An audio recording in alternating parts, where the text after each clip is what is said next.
This week we're doing our informative speech. I'll start off by introducing myself again. My name's Drew Otten, and basically this week, first we'll start off by showing you all my audience.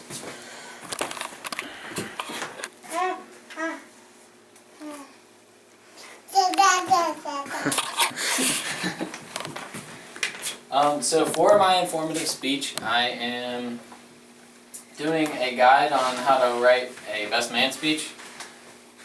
Basically what I want to do is inform all of you speech students on how to write a best man speech. In order to write a best man speech, the speaker needs to evaluate a lot of the experiences and all of the different events in the life of the couple and just use them to give some sentimental and entertaining stories to the crowd.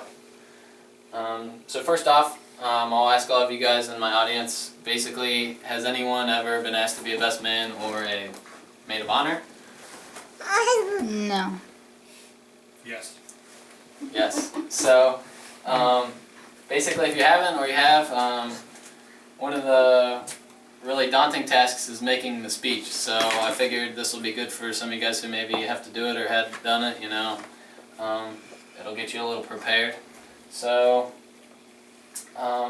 basically a few weeks ago I was the best man for my brother, and he asked me about a year ago, so I had to make my speech and everything, and it was the very nervous part of the night. So, if you have a good speech, it could be the best part of the night, or it could, if you have a bad speech, it can be the worst part of the night. So you really want to make sure you have a good speech so everyone starts the night off right and you have a good time. So what entails a good speech? There's three aspects that I kind of boiled it down to help you guys out. So first off, when you start, you want to thank, a lot of sources tell you that you want to thank a few main people at the beginning of your speech, you know, the bride's parents, the groom's parents, and anybody else who pretty much did stuff with the wedding. So you want to do that, and then second one, you want to grab the attention and relate to the audience. You want to kind of entertain them. And third of all, you want to tell some sentimental and meaningful stories just to give a loving touch to your speech. So first off, the first main point, the greeting and the essential thank yous before you continue with the rest of your speech. You start off by basically, like I said, thanking the parents of the bride, thanking the parents of the groom, anybody else who did anything with the wedding. For example, I think I did all of those. And that's just pretty much a short part of the speech, which should only take a minute. And then you can go to the next section of the speech. First off, you want to grab the attention of the audience. That's a very important aspect as well. So right at the beginning, you know, you can start off with a funny joke, a funny story, anything that's just going to get the crowd interested in the speech, and that way you have their attention. A good way to kind of grab that attention is, like I said, just straight entertaining them. Another good way is telling stories of the couple's past. Maybe a funny story from their past would be good. If you tell any inside jokes, you want to make sure that you explain it so that the crowd isn't left out and therefore they won't laugh at your jokes.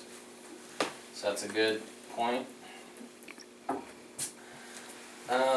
Last main point, once everyone's kind of into your speech and they're interested and they're listening, then you can go in and you can tell some good sentimental stories, you know, that everyone wants to hear.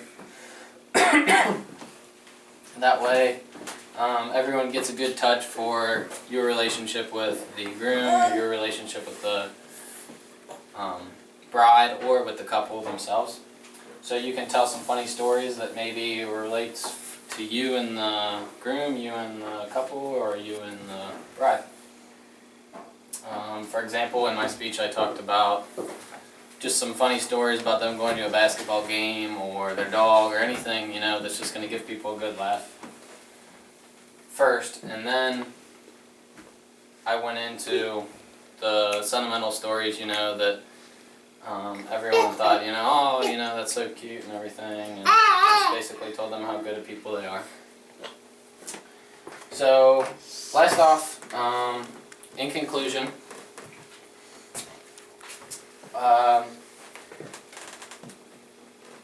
best kind of idea here is from a source that comes from about.com, and they say that on the topic of best man speeches or maid of honor speeches, it says, he makes people laugh a little bit and maybe makes them cry when he talks about how much he loves the couple and adds some wishes and thoughts for the future. So that can be like your goal that you want to set to make everyone laugh and make them cry at the end so that they know the relationship. And one other aspect to look at is the length of your speech. You don't want your speech to be too short, you don't want your speech to be too long, then people start losing their attention span. People can only pay attention for a certain amount of time. So you want to make it, a lot of sources say about 5 minutes. That's just long enough to get your stories in, and then you can cut it off so that everyone's entertained.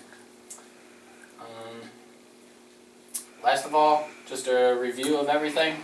The 3 main points. You want to address and thank certain people upon the start of your speech. And then you want to grab the attention and relate to the audience. You want to entertain them. And then last of all, you want to just tell some sentimental stories that will also give a loving touch to your speech. I hope that helped you all today. So if you have or hadn't or will be going to have to write a speech, I hope that helps you in just getting a good outline to the start of your speech. Thank you.